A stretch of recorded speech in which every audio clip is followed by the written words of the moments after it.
Welcome. So this is another in the series of Crossing the Boundaries conversations that are posted on YouTube and podcasts. And just so you know, there's no cost to subscribe to either the YouTube or podcast. So if you do, it helps get the word out. These interviews are about with people who have crossed boundaries somewhere along the way in their journey to cross boundaries about their spirituality, their religion, their ethnicity, their identity, their psychology, and so forth, and are doing really important work in the world. And that's the real key to it all. So we support them. And today I'm just super happy to have my friend and colleague and mentor to me in many ways, Tom Pinkson, Tomás. He's a clinical psychologist, a vision quest guide, a shamanic healer and ceremonial guide. He's worked with young children, sometimes children who were diagnosed with terminal illnesses. He's done hospice work with people of all ages, rites of passage work with adolescents.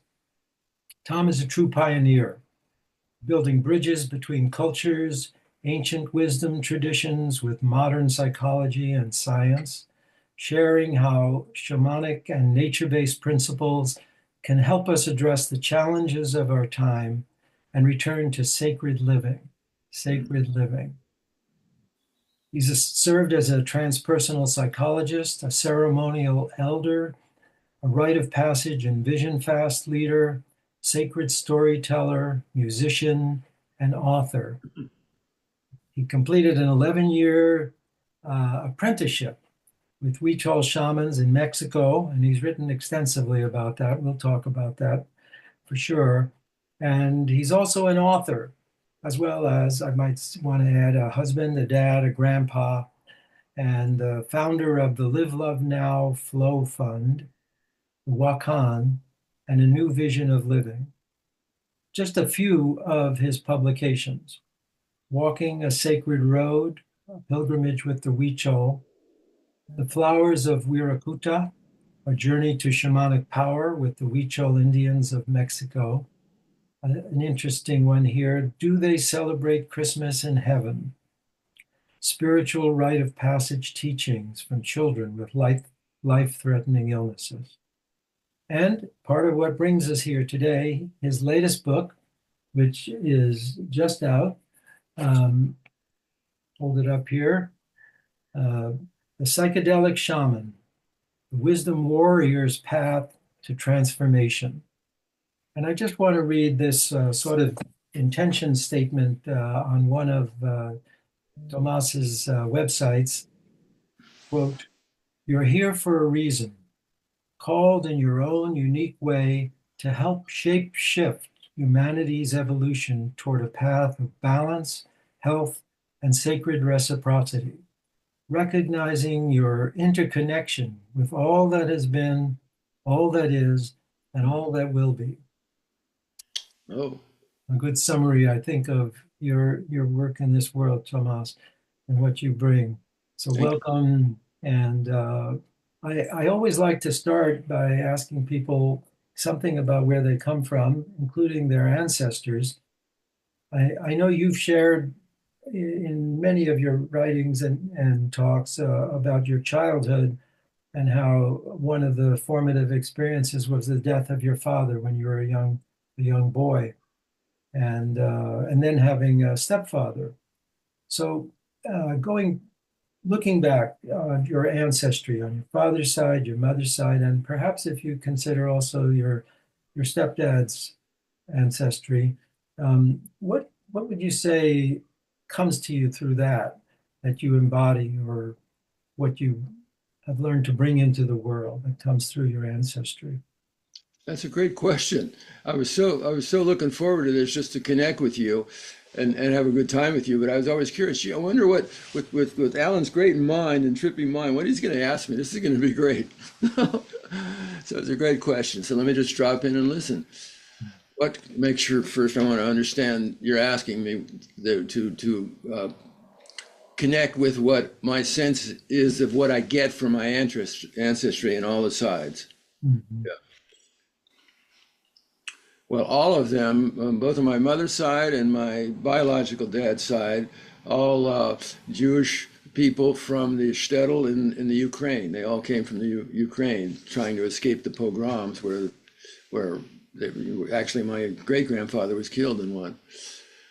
And then my quote unquote stepdad, oh, I don't think of him in that way. I think of him as, he stepped in as my father, my birth father, and then there's who fathered me after my mother remarried 3 years later after my first dad's death. So I've been blessed to have two good fathers because she married men cut from the same cloth. And so there are all of the people, ancestors. Oh, and his family came from Belarus, which I think today is part of Romania, and also in the shtetl there, where the Jews were forced to live in the equivalent of the ghetto. So they all know about struggle. They all know about oppression. They all know about prejudice. They all know about the preciousness of life.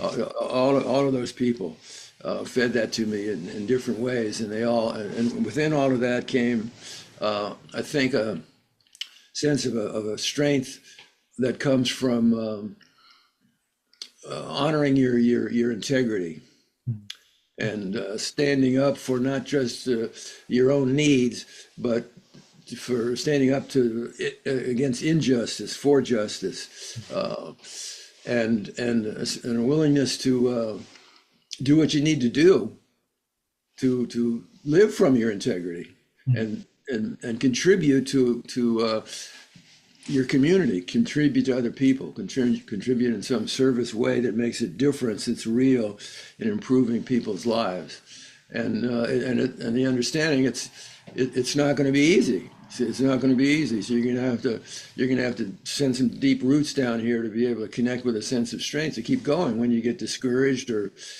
your reactivity is triggered, or keep going and have faith in life and have faith in what's possible to be able to create a meaningful world in which everybody lives. I call it a win-win world for everybody. It's possible to do that, and it's up to you and me to do our part to help make it happen. So that's what comes to me. Mm-hmm. Great, beautiful, thank you. And in your youth, I know you've had a long journey. You're just, I believe, turned 80. Welcome to the 80s. Hard to believe, but here I am. And I know you've had a lot of very powerful teachers, spiritual teachers, as an adult. What would you say were some of the early life shifting encounters, if any, with people that have influenced you, that have been part of who you've become? Mm. Well, I'm not sure this is exactly addressing what you asked for, but it's what is triggered inside of me is immediately two men teachers I had in high school, because they believed in me, and they brings up tears for me, and they supported me. They came through for me in a situation where the rest of the energy field was saying, no, he's not. He's don't waste your time on him. He's a bad guy. Because I was acting that out in high school because of the unresolved grief at the time from my father's death. So no clue about how to deal with all of that. I had no opportunity in the late 40s to help me address what was triggered inside of me by all of a sudden the loss of my father.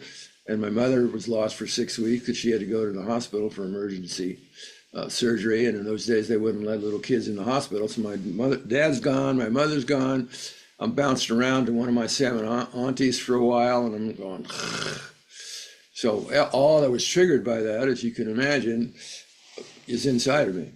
And no vehicles of opportunity to work with it. People didn't understand how to work with a kid in that kind of situation in those days. So that initially came forth or imploded the unresolved grief with manifestation of life-threatening illness, asthma, and violent asthma attacks. And if anybody doesn't believe asthma is not a life-threatening illness, one of my best friends died of an asthma attack. So that's going on, the implosion of all of that. But then when I was a teenager and testosterone hit, it did the opposite. And it came out and acting out the anger, the unresolved emotional states, congested and impacted, came out that were hurt. Words hurt and sadness came out as anger. So acting out destructive teenager, drunken, violent, and this and the other thing. And so these teachers, these high school teachers, help yeah, you? yeah. I was just circling back to remembering where I started. Yeah, that's okay. That's why I'm here. So one of these teachers, I had that I respected them because I felt for whatever reason they respected me. And I was raised to be respectful to other people, but especially adults. But if they didn't treat me with respect, then don't expect me to. Just because you're bigger or older, don't expect me to respect you if you're not respecting me. That's part of the family heritage too. Respect, treat others with respect, and hold that for yourself. So I had to take I was taking an art class, and the art teacher. One of the tests was you had to, this to me it was meaningless, but we had to know the temperature to bake certain chemicals for your projects, this, that, and the other thing. I could give a shit about any of that, but I respected him, and so I wanted to learn it and do good on the test. And that the day of the test, I was sick or I skipped school, I don't know, but I didn't take it. Wasn't there to take it. And so when I came back the next day, I gave him some excuse. Maybe it was valid. I don't know. But whatever. He said, okay, well, you can take it. I've got to get the grades in by Friday, so you can take the test on Thursday. Come back and meet me, before school starts. I'm out on bus duty. I'll give you the test, and we'll. So I studied this stuff that was meaningless to me, and I learned it. And then I met him at the time, and he asked me the question. I responded. And I said, well, aren't you going to go, because you said that you got to get this in, aren't you going to go bring this to the office and turn it in? So I passed the class. And he said, I already did. He trusted me. And he gave the grade before I took the test. And when he did that, it was so touching to me, because all the messages I was getting from the external field for good reasons were, no, this kid's, he's too bent, he's too twisted, leave him alone. And so that just touches me to this day. Yeah, it's very powerful how just something like that can be so significant, and you even remember the details, Thursday, Friday, all of that. It's like a vivid experience for you because it touched your heart, and it helped you not go too far off the track that you were going on.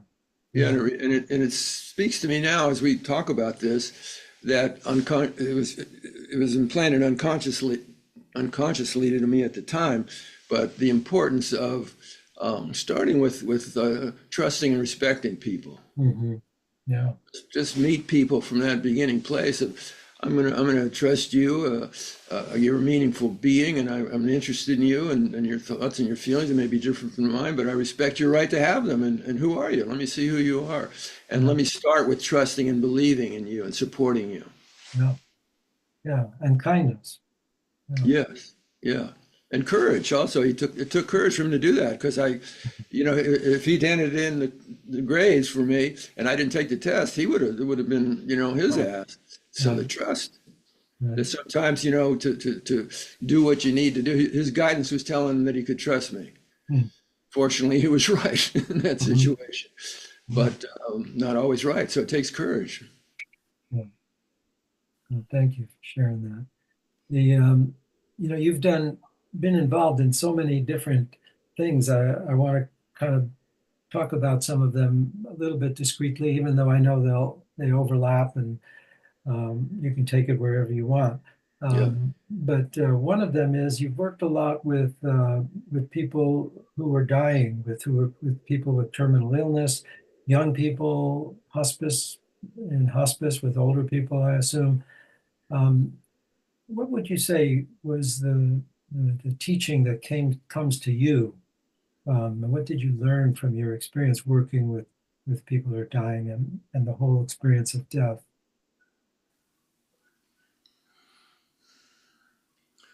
Well, just surrendering into what comes. The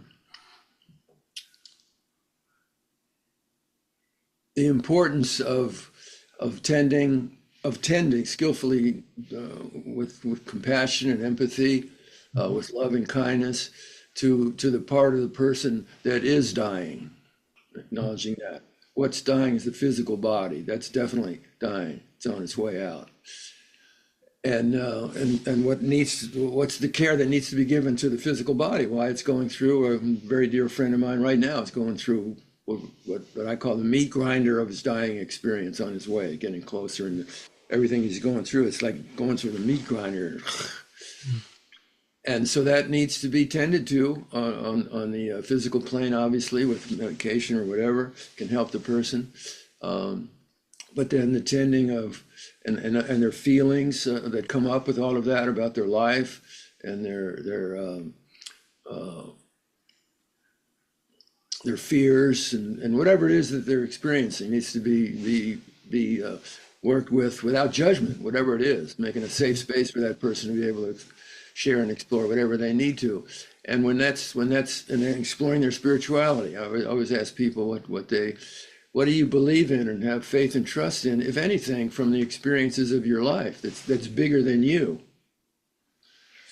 So one of the things that comes through is in working with people who are dying is the importance of doing that work on this level, you might say, of the ego identity, the identity, that part of us that identifies who we are with our physical body and its stories and all its whatever. The importance of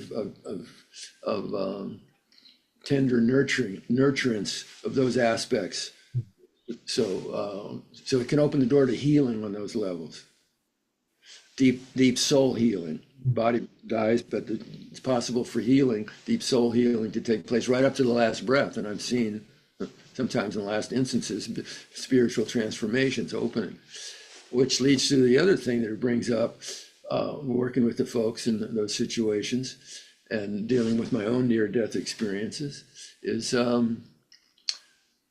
there's way more to us than our physical bodies and our ego identities and our ego-based stories with its self-importance and entitlement and attachment and aversion and ignorance and me. There's way more to us. There's all of that needs to be tended to, take responsibility for, learn how to work skillfully for, and it's not who we are. That there's spiritual essence of who we are, whatever labels or images you want to call it or speak about it. That's who we are. It's like I talk about, sometimes use a balloon. If you get a balloon, it's just a flat rubber surface, right? Write your name on the outside of the balloon, okay? Then blow the balloon up. All of a sudden, what was inert, now it seems metaphorically has life. It has, right? Mm-hmm. And it's interesting that what gives that balloon, quote unquote, life is air.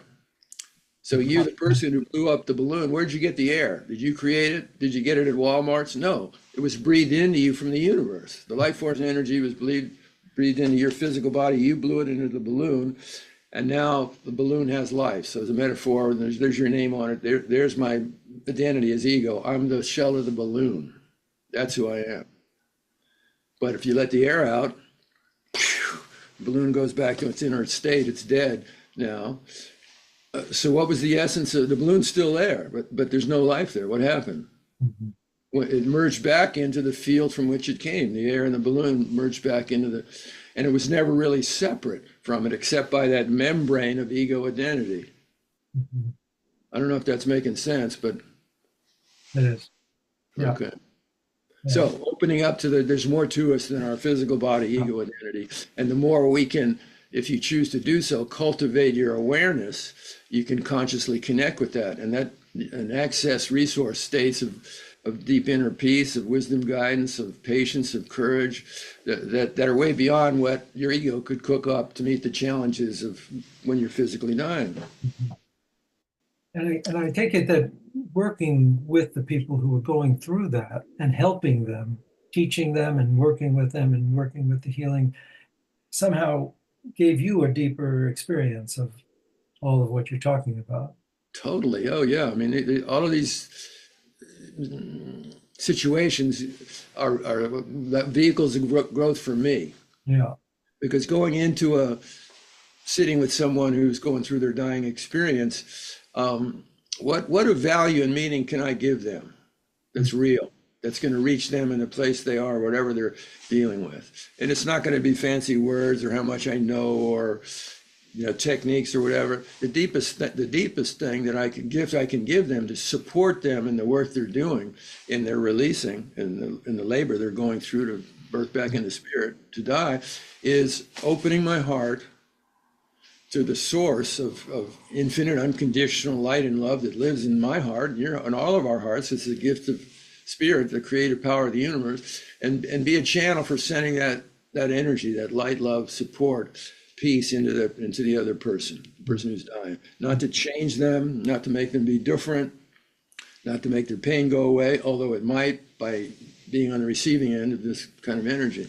So that's my goal. That's why spirits brought me into those situations. It's not about me. It said, dude, I want to use you as just like a link in a chain, a hose, to hook the hose up to the spigot, turn it on, and then I'm sending the light and love through you. It's got nothing to do with you. Just get you out of the way and just be a channel for it and send it into those folks that I send you to be with, no matter what they're going through. And here's how it grows me just to have that opportunity given to me and responsibility, but it also pushes me in a good way to be vigilant. So I've hooked the hose up, it's turned the nozzle, it's coming through me, it's cooking, going to that person. All of a sudden they do something, or somebody does something, or something happens that fear, reactivity, that's not what I want, it's going wrong, whatever it might be, right? And so at that point, right. If I notice, and I'm totally present, so I'm going to notice if my heart closes out of fear, that's really why Spirit brought me there, to work on my own stuff so I can reopen. I can't repress the fear, I can't deny it, I can't project it. I mean, I could, but it's not going to work because my heart's still going to stay closed. So if my goal is truly to be an open channel for Spirit's healing light and love to the person, I have to be vigilant for anything that gets in the way of my doing that and jump on it immediately and deal with it so I can open the heart back up and continue to send that light and love and support to the person. So the whole experience is growing me. If somebody else is getting something out of it, that's between them and Spirit. But it's all growing me in ways I need to grow.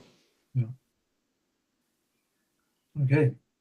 So another major focus of your activity in your life, and something that I know you yourself do and also guide other people through, are vision quest experiences. And maybe you could say a little bit about how you got involved in that and really what you get out of that. What is that all about, these vision quest experiences? And you take people into wilderness areas, they fast alone, and come back and report, so forth. So what is it I get out of it? How did I get involved in what? Well, again, it's always interesting for me to hear what you get out of it, and maybe share with people who may not know basically what that's all about, where it comes from, the vision quest idea process. Well, those of us from Eurocentric cultural upbringing, we have whether you believe in Jesus or not, just the story of he went out in the desert for 40 days before he went back and stepped into his service. And Buddha went out and sat under the Bodhi tree for I don't know how long it was, until he achieved enlightenment. And Muhammad went into the cave. And so we have these figures of founders of great spiritual traditions had their waking up experience in nature. And in Turtle Island, here where we live, there's the tradition within the Plains Indians people, different names in their different cultures, but translated as vision quest. And the understanding of the purpose of a vision quest, when the young person is coming into their adolescence, coming into the power as a woman or as a youth, to create life and carry life, to destroy life, the wisdom of indigenous learning over tens of thousands of years is that you're not here by accident. The creative wisdom power of the universe breathed life into you with a purpose. It gave you certain gifts that are your responsibility to develop, and develop to the highest degree that you can, and use the fruits of that to give back to your people. It's not about self-glorification or just me. It's just the opposite. It's how to serve your people, your tribe, your community. And so it's not for somebody else to tell you what your purpose is. Maybe a lot of people will try to tell you what your purpose is, but you need to, if you really want to find out why you're here and connect with a power that you're going to need to be able to connect with, it's bigger than you, to live your purpose, because it's not going to be in your ego's comfort zone, then you need to go to the source of where that purpose comes from. Where's the source? You need to go back into you need to step out of the social roles and the lifestyle and the way you're living, and you need to go off into what our culture calls the wilderness, but off into the mountains or the desert or the forest or wherever, and don't bring distractions there. Go through a preparation with an elder in your community, your tribe, that can teach you how to and support you and how to best open your awareness and deepen and expand and raise your awareness while you're in a period of time in nature. Just paying attention to, you might say, natural stimuli, both of what comes up inside of you and what comes to you from the field. And if you pay attention, because one way to say it is we live in a infinite cosmic energy field of intelligence, and it's always communicating. It's always transmitting information. From there's information coming from above and below and every direction, and from the center.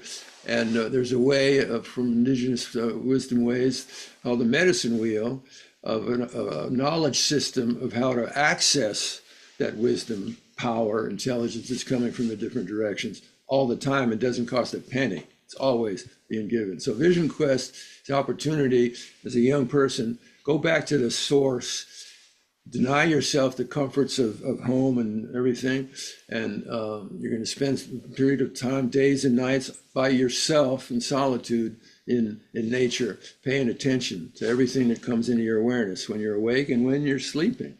Pay attention to the dream, pay attention to everything, and you'll be able to, if you're sincere, if you humble yourself, if you open yourself with gratitude for the gifts, that instead of giving more, gimme, start with gratitude for what you have been given 24/7 of your life. You're being given right now, and then when that comes from your heart, that opens the doorway of your own awareness. It's like with the sun coming up in the morning. We don't have to stay up all night praying for the sun to. It happens. It's a gift of grace. Whether we consciously connect and attune with the intelligence and the healing transformational power it's giving us, that's another matter. Most of us aren't, but it's there. We're missing out. So go to that source that sends you that wisdom, that gave you life, and ask it what it wants you to do in this life, and pay attention. And these, can you give an example maybe of, I know you've done this many times, I think you do it at least every year. You take groups out and you yourself, fast and do solitude. And can you give an example of like a vision, perhaps, or something that came to you?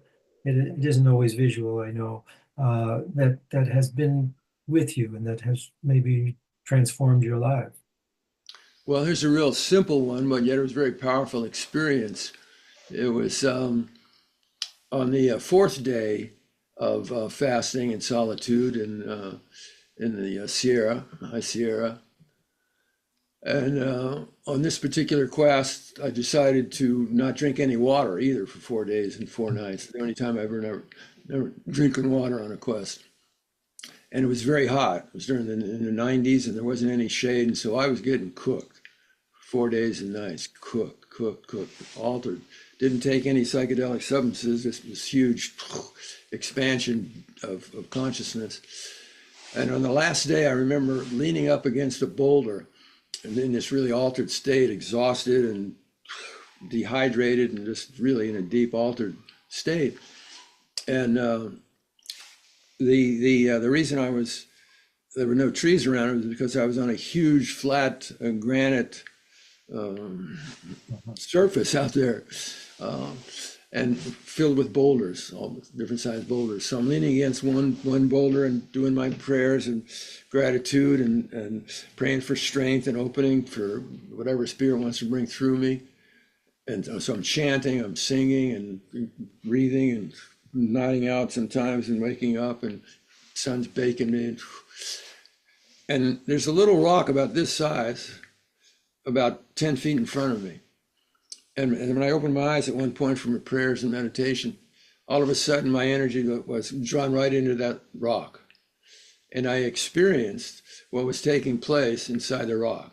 I experienced there's consciousness in here. There's a spirit in here. And it just lit me up. I said, I thought there was, but I didn't know it. Now all of a sudden I'm experiencing it's true. It's not just some airy fairy idea. There's consciousness in here. There's intelligence in here. There's spirit in here. And so that just lit up my and charged my fuel box, so to speak, with something that's true. And so that then, if it's consciousness, it's really true to the spirit and consciousness in this rock, an inert thing that my culture tells me is not alive, then that must mean it's in everything. The mountain, the cloud, the wind, like the Huichol say, todos unidos, all united. You know, so that was a big opening from just a simple little experience of being in one with the consciousness and spirit in a rock. It's just a rock. Yeah. Right. No, that's quite an opening. Yeah. Goes from, probably having, like you said, heard ideas like that and maybe even believed them, so to speak. But Yeah. there's a difference when you have that experience and you feel it, see it, get it in your gut, right? Yeah. It's not an abstraction. It's not a theoretical thought in the mind. This is reality. Yeah.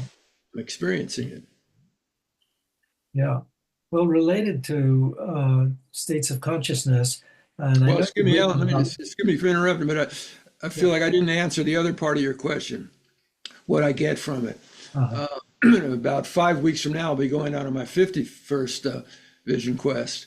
And why do I keep doing it? Because I love my creature comforts. Believe me, I love my creature comforts. So for me to pull myself out of a warm bed with my warm body, my wife next to me, and the warm toilet seat, and the refrigerator full of this, that, I love all that stuff. I enjoy it. So for me to leave it, I've got to get something out of it that's worth it for me to do this.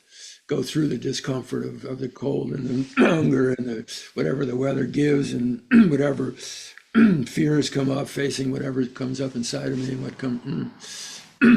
And what I do is it's like a recharging of my batteries. There's been a number of times I've gone on quests where I felt sick or I was sick, and I just knew if I can, we'd backpack 40, 50 pounds into wherever we were going in the wilderness when I was younger, and I would go to a place that's more accessible for me, but still equally powerful and beautiful. If I can just get out there to our base camp and lie on the earth, I know I'm going to be okay. She's going to suck the poisons out of me, and she's going to fill me back up with healing energy. And it's happened every single time. And the experiences I have of the longer I'm out there and paying attention, the more things open up. the more that, oh, that was just a rock, or that was just an interesting tree, all of a sudden it starts communicating, or because I've slowed down my vibrational level, I'm able to tune into its vibrational level, and all of a sudden then I'm able to get the teachings and medicine from that tree or that rock or that mountain or that whatever it is. So it energizes my body.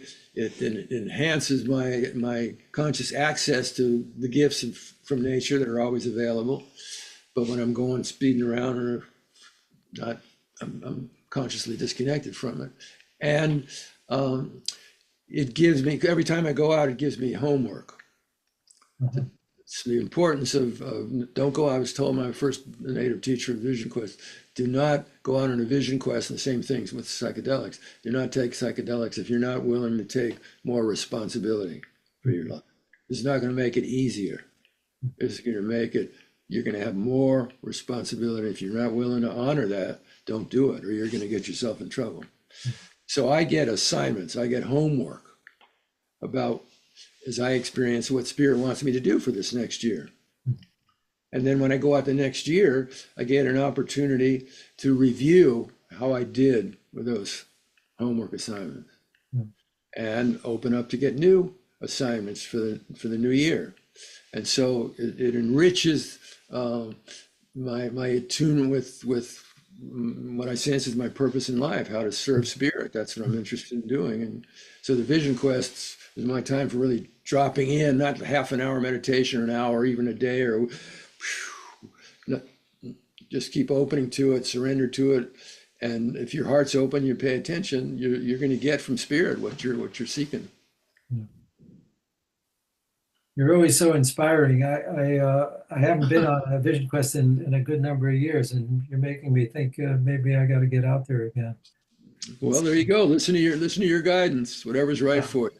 I will. So I know you've also written about this, and of course the book we're going to talk about, your new book, talks about this. But could you say something about your earliest psychedelic experiences and how that has changed and influenced your life and going forward? Well, it totally transformed my life. Totally transformed my understanding of reality. Totally transformed my understanding of who I was, what I was, where I came from, what I'm doing, what I can be doing, and where I'm going.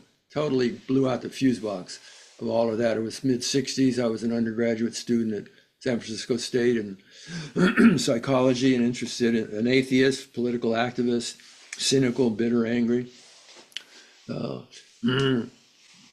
And interested in the unconscious. And so this is before LSD was made illegal.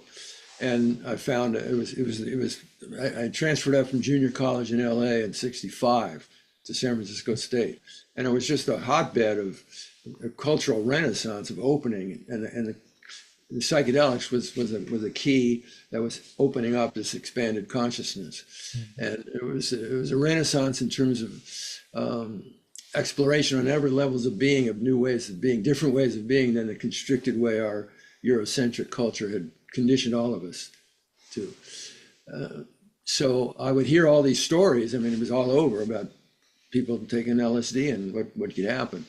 So I was interested in it, not from any spiritual perspective, because I didn't believe in spirit at the time, but this is a tool to explore the unconscious. And there's some of the professors that I respected at San Francisco State at the time were doing research with LSD and psychedelics. So in my mind, oh, well, that must legitimize it. It's not just, weird people on the street doing crazy things and looking funny. So I spent a year of preparation, kind of inner work, to be able to face my own fears about what might be in my unconscious that I don't know about. And if I take this substance, it might come roaring out. And so it took me about a year to work with all of that, to get to the place of, well, whatever terrible things might be inside of me, I'm willing to face them and try my best to deal with them as best I can.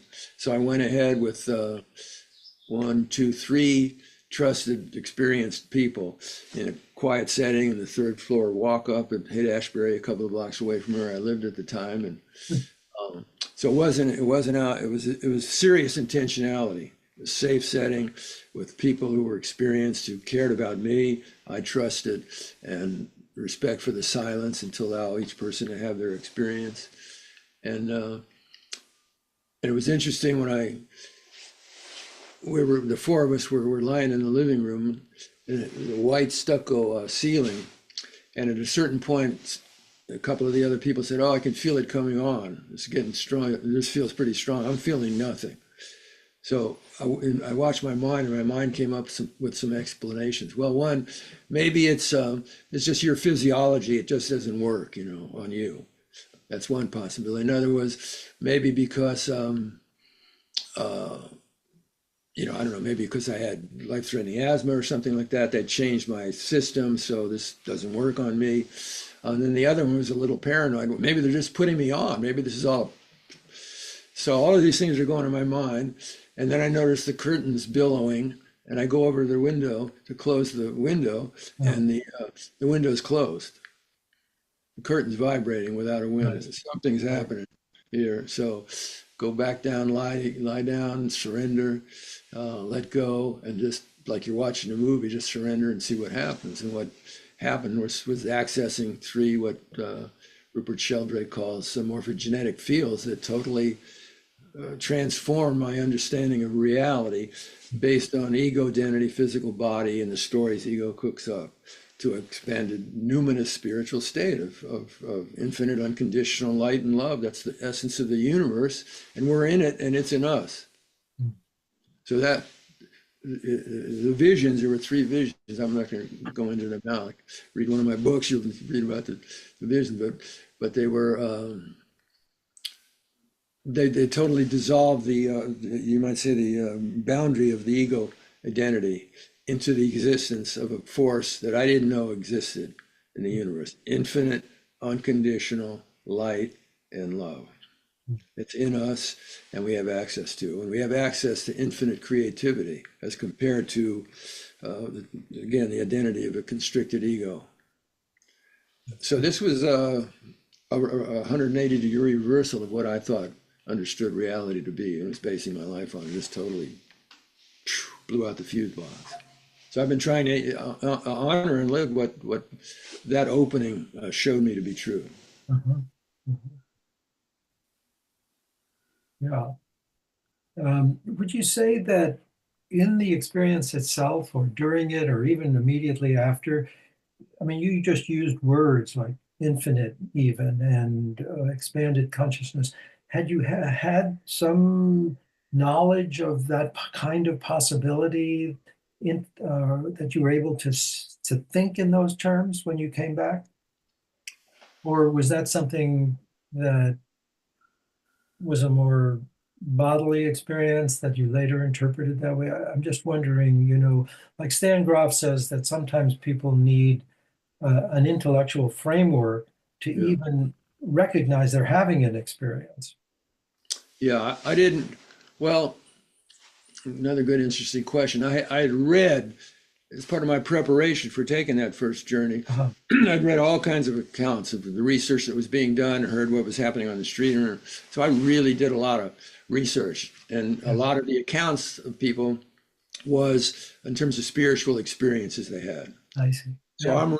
I'm reading that material from my framework at the time, and I'm saying that's just hallucinatory crapola. I'm not interested in that. That's Uh-huh. garbage. I'm only Yeah. interested in the unconscious. All Yeah. of a sudden, I'm having the experience. Right. It's not a head trip. It's like I'm in it. I'm in the eye of my ego is dissolved into this. I'm in this field of infinite light and love. I'm in it. I mean, it's Right. so. Yeah, but it's interesting that even not believing it, having read that kind of helped probably to have the experience Yeah, be real yeah. for you I instead of think I took some it. kind of scary, you know, thing where you don't know, you're kind of confused and not know what's going on. Yeah, And a I was framework just for in it. it. There's no separate, there was no thing, there was no separation, just the experience of cosmic consciousness. Yeah.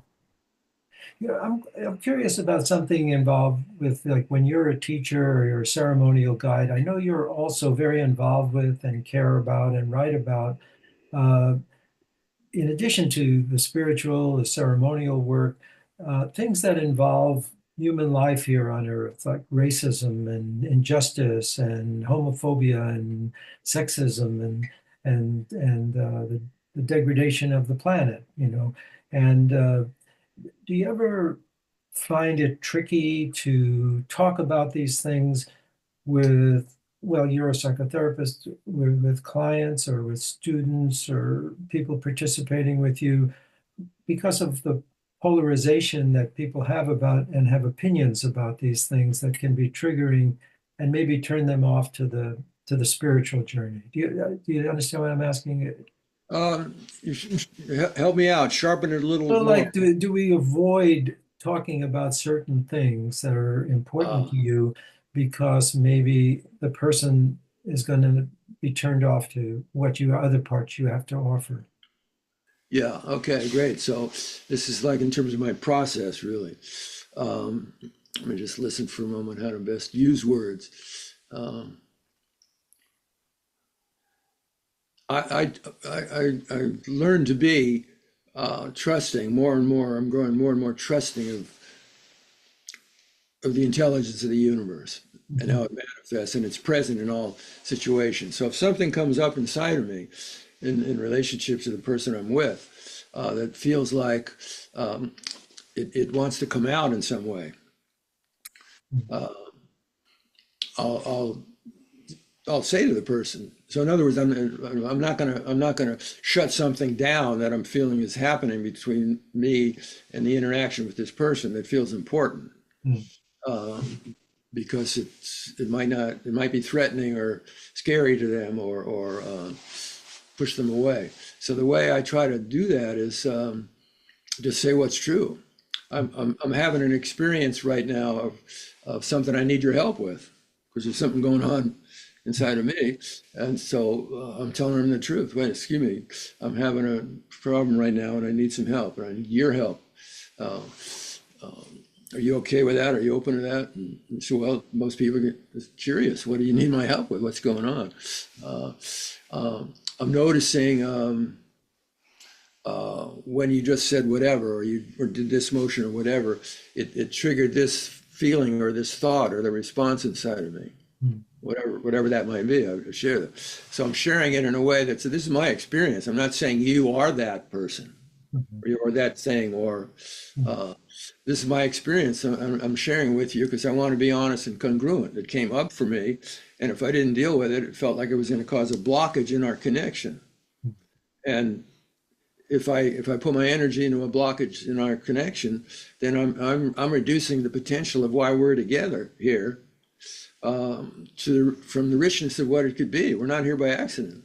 Mhm. So the way to open that door for us to both go deeper with and the purpose of and potential benefits of why we're in interaction right now is being honest in a kind way with the truth of what we're experiencing. So for me, the kind way is not to say um, and project onto what I thought was happening, um, that you were not telling the truth or something, or you weren't being congruent, about what you said and what I saw your body doing.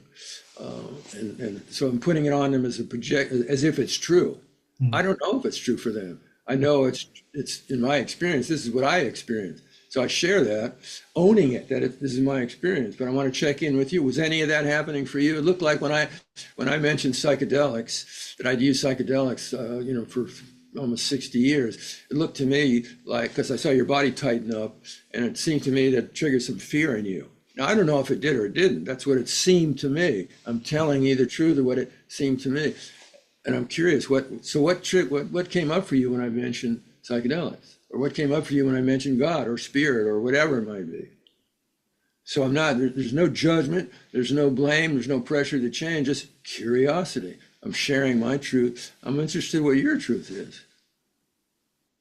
So that opens a doorway for us because the person doesn't feel judged or pressured or, I'm an atheist and I'm not going to tell them that because she's spiritual. And No, I'm interested in the truth of who you are. I'm sharing the truth of who I am. Yeah. I don't know if that makes sense, but that's what happens. Yeah, it does. It does in certain realms. I understand what you're saying. Um, so along these lines, of cultural issues, and one of the things that a lot of people are concerned about, I know I've experienced working with Native American elders in sweat lodge or ceremony that then get attacked by some usually younger, more militant natives who feel like there's cultural appropriation going on. They're not supposed. These things aren't supposed to be shared with white people. Um, when white people are doing things like sweat lodges or pipe ceremonies or vision quests even, that's also come under attack. Um, how do you navigate that terrain? I know you must be familiar with it. You've Oh yeah, done yeah, so sure. much work with Native American teachers and bring these teachings forward. I remember many, many, many years ago, decades, 30, 40 years ago, I was invited up to, I think it was Oregon, for a growth center there that these people were starting. I knew these people because a year or so before I had been up in that area doing a workshop with parents who had children with life-threatening illness, uh, a weekend retreat. And so they were there and they met me. And a year later, they started this growth center and they asked me to come up and do a workshop on indigenous medicine or something like that. And so I wrote something up, sent it to them. This is what you can say about it. It's put out, to market, let people know what's happening. And then I don't know, a week or two later, I get their brochure, and it says all these things that I didn't say. Mhm. That this guy is going to I don't remember exactly what it was, but they were putting in a way that was not um, responsible. They were inflating. They're saying things that weren't true. I'm a Native American. Not they weren't claiming my identity was Native American, but I'm a Native American wisdom or something that Mhm. I don't remember. Anyway, but when I read it, I said, "Oh my God! If there's any Native people who see this, they are going to be rightly pissed off about this. I'm pissed off about it Mhm. because it was totally felt like cultural appropriation." So. So when I go up there, I expect there's going to be some reaction from Native people for a good reason. So I get off the plane and they meet me at the airport and they say, there's a Lakota man and some of his people want to meet with you because they're upset about what we said in this brochure. I said, okay, let's go. I mean, I was nervous and anxious, but I felt I felt I'd say clean inside my own integrity about what I was doing. So I said, yeah, I want to they have a right to be upset about what they read about me. And so I want to go be with them and honor their feelings, whatever their feelings are, their anger, they're pissed off, and not defend myself. Just let you have right to your feelings, right? My culture has done horrible things and I'm a representative of it. So, uh, and here it appears that I'm taking something from your culture and using it to make money in a capitalist enterprise that gives nothing back to you. So anyway, so I go to them and they share all their stuff, and there's no defensiveness from me. I'm just taking it in, and that way honoring what they're saying. They're right to their feelings. And after they had got out all their anger at me, um, I don't remember exactly how it happened, but somehow I started to. Uh, it's a long time ago. I'm trying to remember more of the details about that. I think what I did was I shared some of my experiences, Vision Quest experiences, and and they could feel. Um, it's when you're a wisdom elder, you can feel the truth of what somebody's experiencing. Mhm. Uh, when you're younger, you might not be able to pick that up. You're just projecting your own thing. Um, So I'm going in there like defenseless. I have nothing to defend. I'm coming here with what my truth is. And my truth is that I had these experiences on Vision Quest where Spirit gave me this or taught me this and gave me an assignment and responsibility to do this. And so I'm trying to do that. That's what I'm trying to do, that honest as best I can, honor that commitment, what Spirit asked me to do, because that's what I asked for. I went out and I asked for that. I don't, Spirit and Vision Quest, I'm not here to find out how to feed my ego. I'm here to find out what you want me to do, why you gave me this life, and the gifts you gave me to be able to serve you, higher will. That's compared to my ego. So I'm sharing however was coming out of me, what's my true experience. And in that situation, as in other similar situations where I've been confronted in this way, the medicine person was able to see my heart, was to see the truth of, yeah, he's wearing a white skin from this culture, and he's not defending, he's knowledgeable, he's aware of what the history is, what his people have done to my people and are still doing. And he's taking responsibility for that. He's owning that,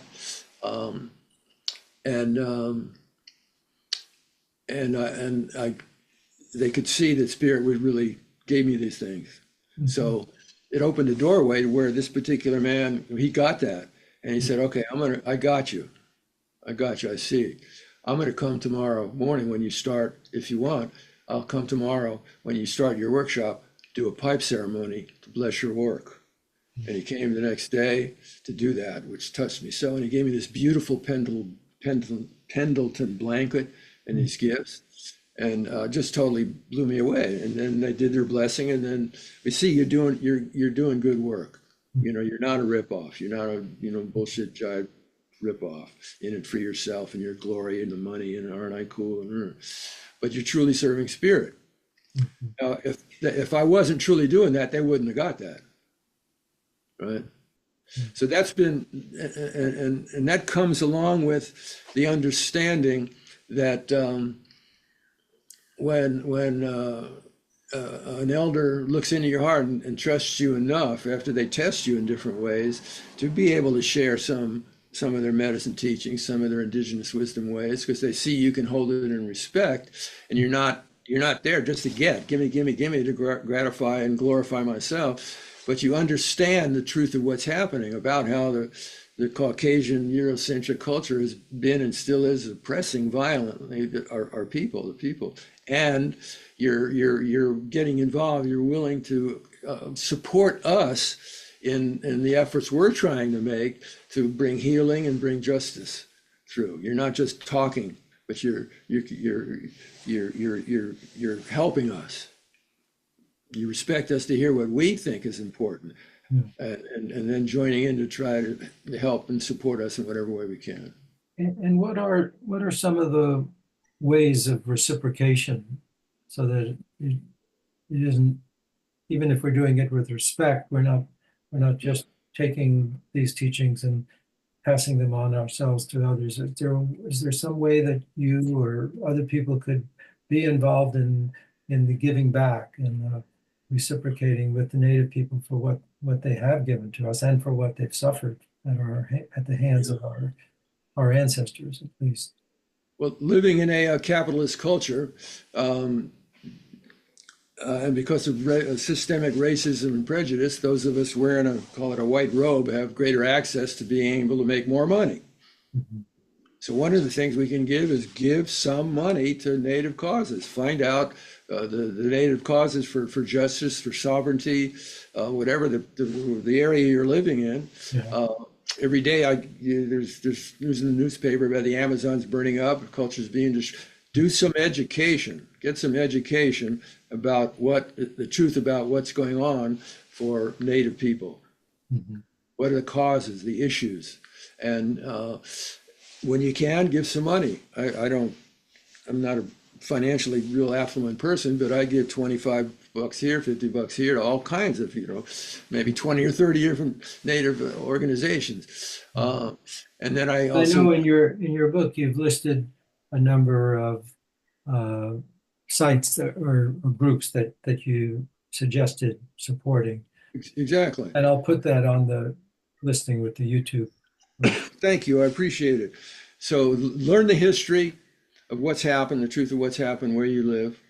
Uh, like where I live, this is California, Northern California, where I lived before. It's one of the highest rates of genocide and violence of Native people in the whole country. Hmm. And it's still impacting the people, the ancestors people who are still survived all of that and are still alive. Find out what their issues are. What do they need help with? The elders need help with you driving around to a doctor's appointment. Do they need a bag of food, a couple of bags of food, or a gift card, or writing, or protesting, or whatever means you can to give back, so you're not just taking. Because if you're just taking, it is appropriation. But if you're giving back in a meaningful way, that's meaningful to them, not feeding your ego. Aren't I a good guy doing this? Find out from them what their issues are, and then listen to your own inner guidance about what you can do on an action basis to help address the causative factors of that which impresses the people. Okay, great. So I want to circle back to the issue of psychedelics or entheogens, if some people would prefer to call them. And we are in the midst of an explosion of interest in this and much more widespread use than even in the 60s, I would say. And a lot's been uncovered about how it's being commercialized, how it's being trivialized, how it's losing its sense of sacredness. And at the same time, there is serious work going on that involves continued use of sacred ceremony with psychedelics. What's your overall take on where we are at with the psychedelic renaissance? And do you have any cautionary words, or are you enthusiastic about it, or how do you feel? Well, many different feelings. Given that we do live in let's call it a capitalist, a corporate, a consumer-driven culture based on materialism, which in turn is based on the illusionary perception of separation. The rising popularity of psychedelics in the mainstream culture is coming out of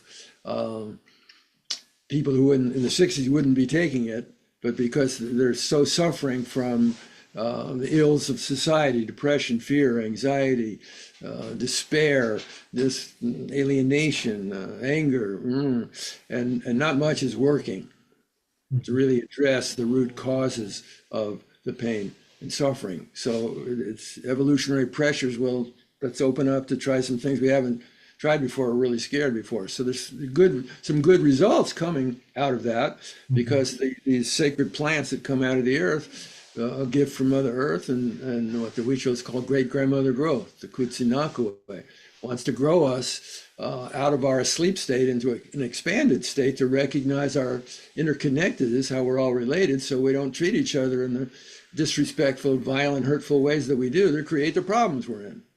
So our culture is taking that and putting it into, I think, limiting it to, like, let's say, the clinical framework.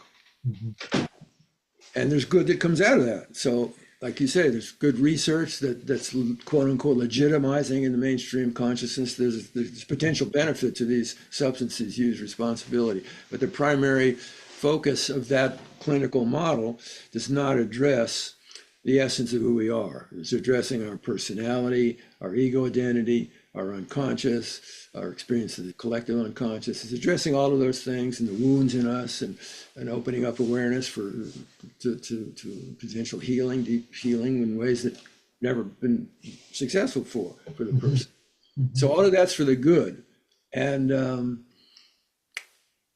my concerns about it. I remember on one ayahuasca journey with a elder, I had these specific blissful visions, and then we were walking back out of the jungle, and I started just violent vomiting, and I was defecated, just coming out both sides, and I'm on my knees just in this, and the elder said to me, "Well, you know, you can't have the light without the shadow."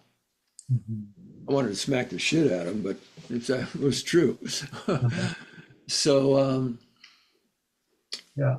the essence, when you recognize, when you or I, anybody recognizes that the deepest essence of us is not our personality, our ego identity, Mhm. or our physical body. There's more to us, and that the essence of who we are is that spirit. Mhm. So that clinical model is reducing us to materialist perception and understanding a relationship with the substance we're using, Mhm. as compared to connecting with the indigenous understanding of right respectful relationship with these plants that can open our consciousness. Like the It's life in that rock. it's got a spirit. It's conscious. It's got a spirit. Yeah. So don't just relate to its physical body, the mushroom or the vine and the flowers of the ayahuasca or whatever it is you're taking. You're a spirit at your deepest being relating to another spirit that's given its life to help you with your life. So show some respect, thank it for its life, connect with its spirit. And the plants in the Amazon and around the world, their lives are threatened. Their family, send some prayers for their families. And when that's coming from your heart and it's sincere, you're thanking the spirit of that plant, and you're telling it honestly why you're seeking its help. Mhm. And you're not just coming to take, but here's what I'm willing to give in relationship to what you can potentially give me. That's the dynamics of what I call respectful right relationship. And you're going to be able to, through that deeper opening, be able to access greater conscious connection and attunement and communion with what I call the three A's: alegria, aloha, and alaha. Alaha is a Aramaic word. It means sacred unity. Uh-huh. Connect with sacred unity, the truth of what is. Even our physicists tell us that, the particle physics, no such thing as a separate. All of this interwoven energy fields dancing, and aloha, cosmic love, and to be able to show up to the challenge, the very real challenges of in our personal lives, and the challenges what's happening in the world and the climate and politics and everything is triggering reactivity inside of us. How to create skillful response to all of that. How to create skillful relationship to the truth of what's triggered inside of us, so that we can open a doorway to bring through healing, transformation, and enjoy our moment, alegria, joy, our moment of being alive, even as we might be sitting in the fires of whatever they might be. The Allegria is joy, is Yeah, the the joy three part. A's: aloha, sacred unity, Uh-huh. aloha, cosmic love, infinite cosmic love, and to be able to be present and work with the challenges and the ways, even though Yeah. it's really hard and trying to, on a deep Yeah. level, can access alegria, joy, so we Beautiful. can Yeah. enjoy being alive in the moment. So, do you have a little bit more time? I know we're running a What little over time an is it? hour. Are you okay? Yeah, go ahead. I got a little more time, but I haven't eaten breakfast yet, so my blood sugar starts dropping. Okay. Well, His sponsor will jump out. this is an easy one. Actually, not. This takes it down into something that I think we're all dealing with. So I want to ask you, in your Yeah. wisdom, to open to whatever comes through to you. We're entering the fourth week of the second coming of Donald Trump and his minions, and it, many people are very, very freaked out and despondent and depressed, confused, enraged. Um, how are you dealing with it yourself?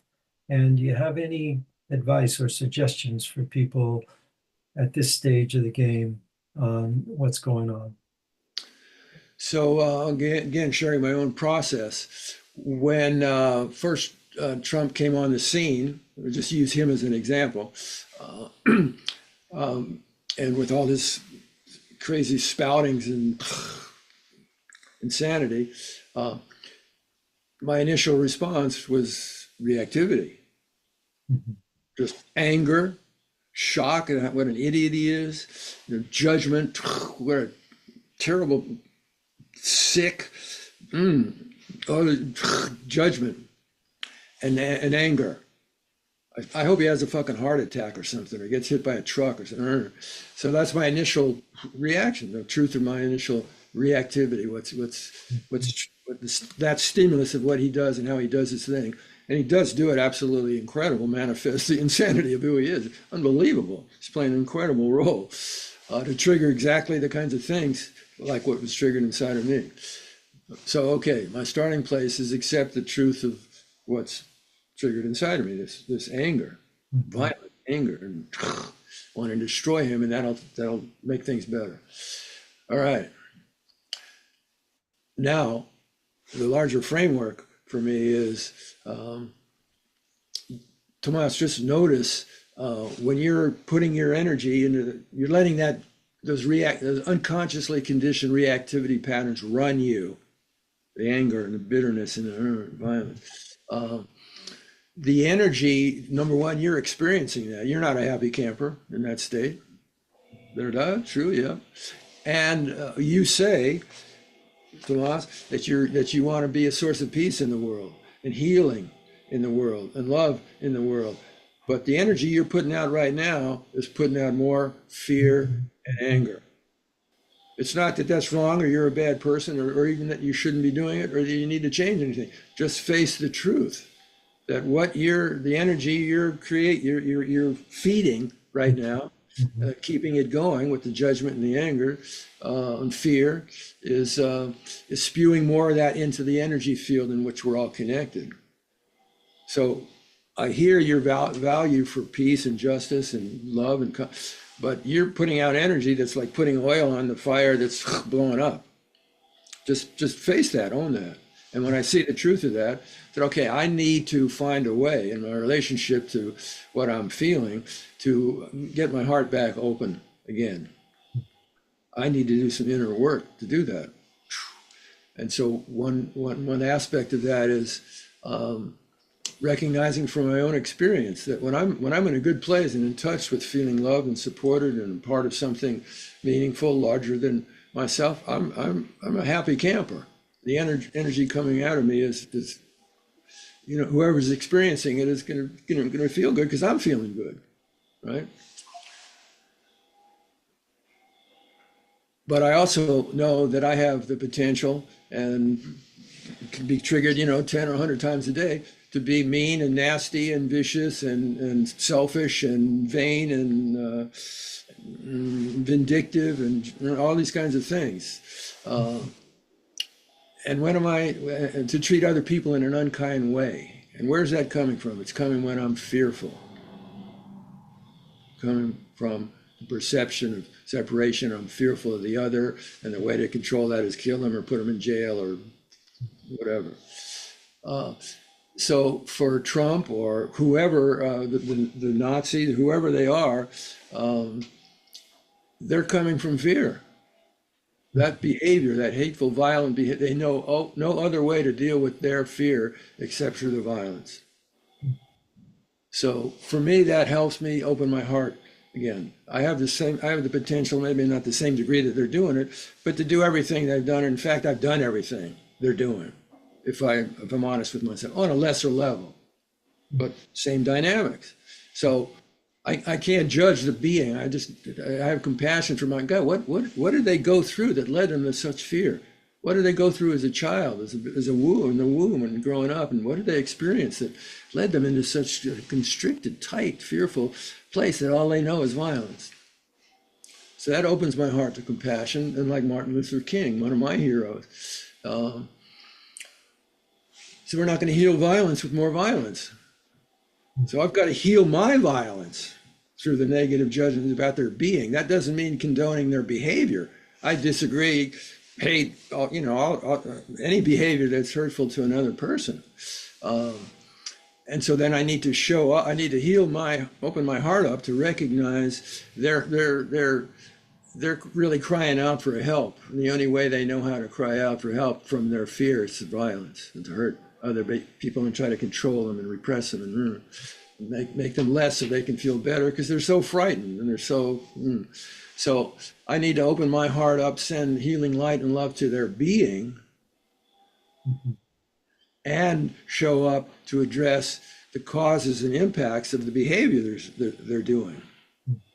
So, example, they're starting to round up brown people from Mexico and from South America here, and they're going to putting some in jail. They haven't done anything, and then kick them out of the country, sending them back to places where the violence in those countries, initiated by a lot of American foreign policy, caused the problems to begin with, and they're trying to escape from it. And they get here, and now we're going to send them back to where they may be killed because they stood up against injustice and oppression. So I need to listen to my guidance of with all my white privilege as a heterosexual white Caucasian. What resources can I use? How might I use my privilege to be able to protect those people? Right. Address the causes from where that hurtful behavior is coming from. It seems like the activists sometimes skip all that first stuff about dealing with their own mirroring inside themselves of the same stuff that they're angry about out there. And many of the spiritual people tend to skip the second part of actually showing up and doing something other than working on themselves. I think this life, maybe a violent metaphor, but nevertheless, if you somehow find yourself in the boxing ring where you're going into, and Mike Tyson is your opponent, you sure don't want to have one hand tied behind your back. Yeah. Going in, you want to be able to have two hands, and in my case, really fast feet to keep away from him so he doesn't catch me. But the metaphor of the challenges of life it's not an either or universe. It's a both and universe. So when I was in the 60s, when I was very involved in the anti-war movement and civil rights and working with Cesar Chavez, the grapes, all the issues that were going on, very actively involved, one of our rallying cries was kill the pigs. Yeah. Kill the pigs. And the self-righteousness and their kill the pig. Later on, with maturity and growing understanding of the dynamic I was speaking to a few moments ago, Tomás, you're what you say you're trying to address. You're working for peace, but you're putting violence out. Right. So deal with that contradiction, that schizophrenic contradiction, and you need to bring those together. You do need to keep showing up in ways that your guidance tells you as an activist, but you need to do it from like the kind of heart that Martin Luther King demonstrated under huge fires, staying in that place of loving your enemy and your perceived enemy and trying to heal violence and fear with love. And if you do one without the other, you're out of balance and it's not going to work. Thank you for that too. And just to bring it back to your book, the Psychedelic Shaman, the Wisdom Warrior's Path of Transformation, or to Transformation. Can you say something about why you wrote it and what you're hoping to inspire in people who read it and put out there in the world? I mean, of course, the book says that, but can you give what do they call it, an elevator talk, or just a brief idea of what it is for you? Well, when you say, why did I write it? This goes back to the Vision Quest experience of getting assignments. So by opening up the spirit in not just the Vision Quest, but in prayer and meditation, every day that I wake up and I'm alive, it's the lights come from spirits. You're giving me opportunity to serve you. So I'm surrendering to you. I'm putting my awareness to you. And what are your assignments for me today? This day, I don't know if I have tomorrow. So today's let's get on with it. What is it? So if I find, and with all the people I've taken out for medicine journeys and vision quests, if you sincerely ask and pay attention and practice patience, you're going to get a response of an assignment. You're going to get, you're going to be told in some way, here's what I want you to do. So Spirit says to me, this is the way I language it, you know, those experiences I've given you on Vision Quest or with psychedelics, they're not just for you. Those are experience I gave to you so you can share them with other people, because what you've learned from them and how they've helped you in your life can be helpful to other people. Mhm. So I want you to get off your butt and write a book about it, Mhm. recognizing it's not about you. You might have to tell personal stories to get across the transmission of the wisdom, but that's a way of creating a vehicle of learning that, because it has a physical form, the wisdom teachings that Spirit just gave can carry on when you're not here, can feed the next generation and the challenges they're going to be facing Yeah. after you're here. So when you die, you don't take those teachings with you. You've listened to, for me, listen to Spirit's guidance. Here's the different ways I want to, like a sponge, you know, squeeze you to bring through what I want to use you to bring through, which I've asked for. Use me. So, Well, you've done a great job with it, because I've been, doing many of the things that you write about in the book, and still I learned a lot from it, and I was inspired by it, and really recommend it to all of you people listening or watching. Uh, it's a great service that you did there, and I want to thank you, Tomas. You're a great friend and teacher and blessing to this world. So yeah. um, Uh, take care. Onward with our journeys. Yeah, I just want to say thank you for initiating this, for doing it, and the richness of when I was thinking about it, as I mentioned earlier. Oh, I'm going to talk to Alan. Gee, I wonder what kind of questions he's going to ask me. I'm really curious, and I loved everything you asked, because it opened the doorway for us to connect deeper and just share. So I feel very enriched by our time together, and I appreciate all you do. You're an inspiration to me, and you have a book coming out, and you have a wonderful class you're teaching. And anybody who's listening to this that doesn't know all that you have to offer, you're missing out. Find out what Brother Allen's bringing through. All right. All right. Take care, brother. Okay, bye, Signing off. adios.